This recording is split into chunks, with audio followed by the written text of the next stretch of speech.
जो लोग ज्यादा सोचते हैं उन्हें एक कहानी सुनाता हूँ। ये कहानी पूरा सुन लिए तो चिंता करना छोड़ दोगे तो सुनो। एक छोटे से गांव में आरव नाम का व्यक्ति रहता था। आरव बहुत मेहनती था, लेकिन उसकी एक आदत उसकी शांति छीन चुकी थी, बेहद चिंता करना। सुबह उठते ही वो सोचता, कल क्या होगा, पैसा रहेगा या नहीं, लोग क्या कहेंगे, परिवार सुरक्षित रहेगा या नहीं। रात को सोने जाता, तब भी उसका दिमाग रुका नहीं करता। एक दिन अत्यधिक चिंता के कारण उसकी तबीयत बिगड़ गई। गांव के लोग उसे पास के पहाड़ पर रहने वाले एक संत के पास ले गए। संत बहुत सरल जीवन जीते थे, न ज्यादा बोलना न ज्यादा सोचना। आरव ने संत से कहा, महाराज, मेरा मन कभी शांत नहीं होता, मैं हर समय डर और चिंता में रहता हूँ। संत मुस्कुराए और पास रखी एक मिट्टी की मटकी उठाई। उन्होंने कहा, इस मटकी को पानी से भर दो। आरव ने मटकी भर दी।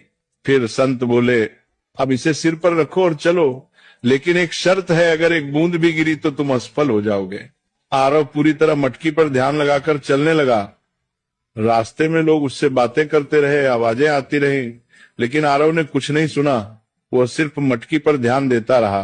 कुछ देर बाद संत ने कहा, रुको, अब बताओ रास्ते में कितने लोग मिले।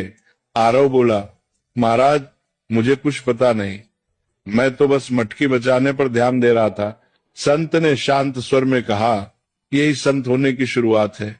जब ध्यान जरूरी चीज पर होता है तो बेकार की आवाजें अपने आप चुप हो जाती हैं। तुम्हारी चिंता इसलिए है क्योंकि तुम उन चीजों पर ध्यान दे रहे हो जो अभी हुई ही नहीं।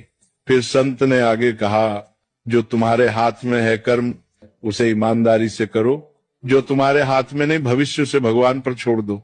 यही संत का मन है। उस दिन आरव समझ गया, संत होना जंगल में जाना नहीं है, संत होना मन की अनावश्यक चिंताओं को छोड़ देना है।